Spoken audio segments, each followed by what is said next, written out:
সাহিত্য সম্রাট বঙ্কিমচন্দ্রের ছবি নিয়ে বাংলায় অনেক সাংসদ সংসদ ভবনের সামনে অবস্থান করে বিক্ষোভ দেখিয়েছেন, এই বলে যে প্রধানমন্ত্রীর বক্তব্যে বঙ্কিমদা উচ্চারণের মধ্যে দিয়ে বঙ্কিমচন্দ্রকে অপমানিত করা হয়েছে।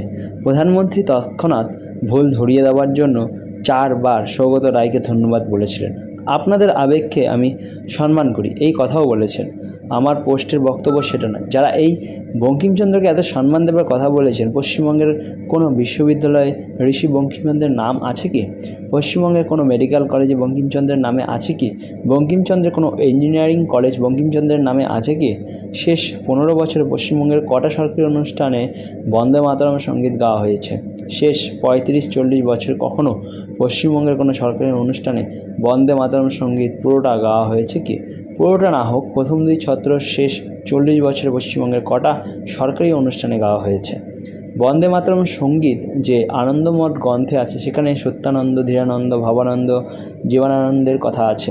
হরে মুরারে বলে সন্ন্যাসীরা ইংরেজ বাহিনীর সাথে মরণপণ যুদ্ধ করে, যেখানে সত্যানন্দ মহেন্দ্রকে ভারতমাতার 3 রূপের মূর্তি দেখাচ্ছে। দেখো মা যা ছিলেন, মা যা হয়েছেন, মা যা হইবেন, যেখানে ঋষি বঙ্কিমচন্দ্র সত্যানন্দের মুখ দিয়ে দেশকে মাতৃস্বরূপে আরাধনার কথা বলেছেন, দেশের জন্য সর্বস্ব ত্যাগের কথা বলেছেন, দেশ মাতৃকাকে দেবী দুর্গার সাথে তুলনা করেছেন।